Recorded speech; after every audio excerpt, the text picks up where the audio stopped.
I really quickly want to share a little mindset shift that I think will be really helpful if you're somebody who struggles with performance anxiety or stage fright. My name is Josh Gu, and I'm taking my years of experience learning, teaching, and performing, and sharing all of my best clarinet and music tips so you can get more out of your practice, and most importantly, have fun.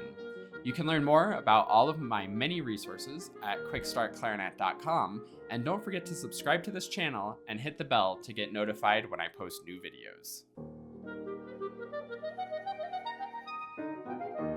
Performance anxiety or stage fright can be really unfortunate, really debilitating, and the worst part about it is it can show up at any time. You may have, when you played a piece in high school, it was really scary, it kind of fell apart, and now you kind of have that in the back of your mind of like, what if it falls apart?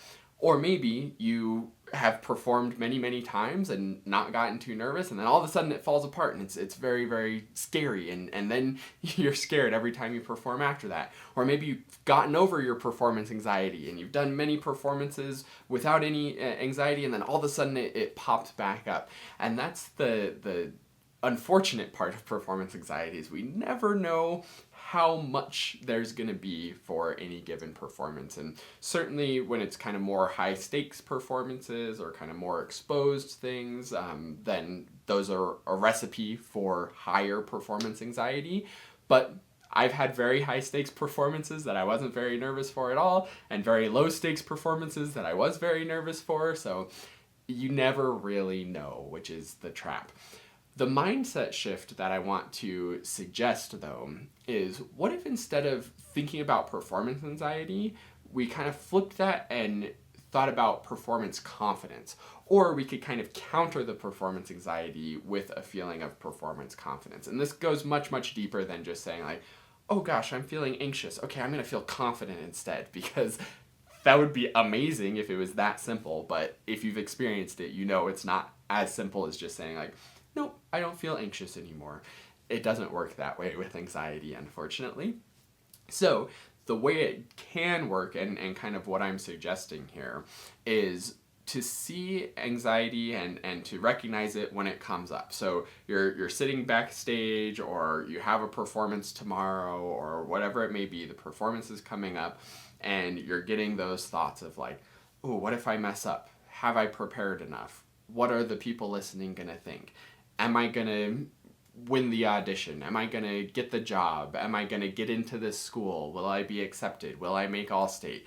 You have all of this kind of performance pressure. Is all of that hard work that I've done, is it going to show up and be worth it in the moment when it really matters of the performance? And yeah, even talking through those, I can feel the anxiety coming up. So we take those anxious thoughts and we accept them, and we say, okay, I'm feeling a bit of performance anxiety, but instead of measuring it as anxiety or identifying like, oh, this is anxious thoughts, like go away anxious thoughts, go away anxiety, what if instead we accepted it and asked ourselves like, okay, what is this saying about my level of performance confidence? So you get those anxious thoughts coming in and you're thinking like, man, I'm not feeling very confident.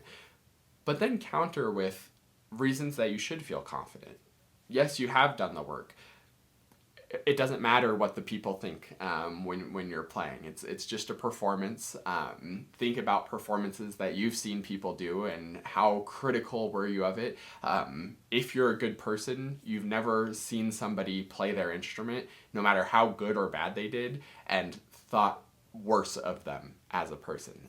That's just not a thing that good people do. Everybody listening understands that you're putting yourself out there, and they should appreciate that, again, if they're a good person. And if they don't appreciate that and they are critical of you, then they're probably not a good person, and you don't care what they think anyways. So kind of countering with some of those kind of confidence thoughts. But I also want to go even deeper with this. Again, just kind of replacing the negative thoughts with positive thoughts. It may or may not work. It's a little more tangible than just saying like, no, to the negative thoughts and trying to force them to go away, which just spirals and makes them go more. And then you're anxious about being anxious, and it's a vicious cycle. But instead of just countering with positive, confident thoughts, What if we kind of thought about the definition of confidence? So a really good definition of confidence that I like, it's kind of similar to courage. You've maybe heard the saying of like courage is doing it afraid without without worrying about the fear, like doing it scared, doing it anyways, even though you're afraid, you still do it. That's what courage is. I think confidence kind of works similarly, where confidence is trusting your ability to figure it out. It's not being perfect, it's not having everything figured out, but it's trusting your ability to figure it out. So let's take that kind of idea of confidence and use that to kind of counter performance anxiety. So you get an anxious thought of like, have I prepared well enough? You can simply counter that with, yeah, I've done all of this work, I've definitely prepared well enough. Or you can go a little bit deeper and say, yes, I have prepared well enough, and I trust that no matter what mistakes I make, I'll be able to recover from those mistakes because I've prepared enough, because I'm confident. I'm confident I can recover from anything that goes wrong. And you feel how that feels much more empowering than just, yeah, I've prepared enough. And then you're like, well, okay, you've done a lot of work, but what if you mess up and that hard work doesn't pay off? You counter that with the thought of, I might make a mistake. I'm accepting of mistakes. All professionals make mistakes. Everybody makes at least one thing doesn't go the way that they wanted in a performance. There's no such thing as a fully perfect performance where everything went exactly the way that you wanted or better than the way that you wanted. Like, that's not a thing. So it's okay to make mistakes. I accept the mistakes, and I trust that I'm going to be able to figure out, again, how to recover from any mistakes. I trust that in the moment, I'll be able to accept the mistakes that arise and continue playing and continue creating something meaningful for the audience. I trust that the audience probably isn't going to notice the mistakes. That one doesn't quite count as trusting your ability to figure it out. But you could turn that into trusting that you know the piece better than anybody who's listening. So probably 60 to 90% of the mistakes that you make, the listeners aren't going to notice those mistakes. So you can trust that and trust in your ability to know the piece better than anybody listening. So that's the kind of mindset shift I want you to have with performance anxiety.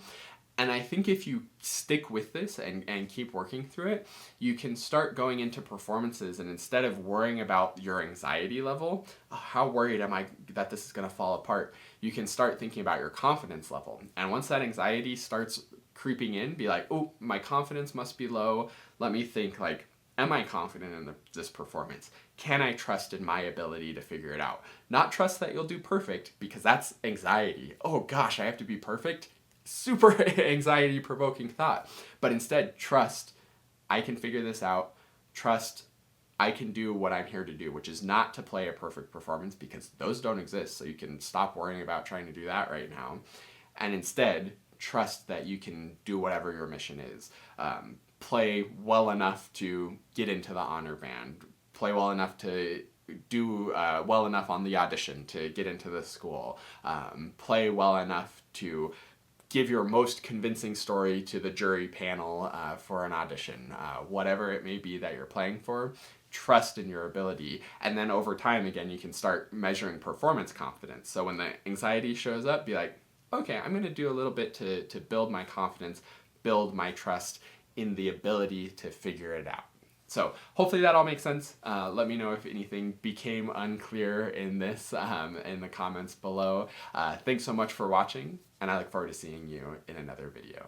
And last but not least, a huge heartfelt thank you to the Dennersons. This is like the Quick Start Clarinet family who supports the channel and helps to make everything that I do possible. If you would like to support the channel and get some awesome rewards in return where we can work one-on-one over video and you can have my full support moving forward on your clarinet journey, then go to quickstartclarinet.com/supporter.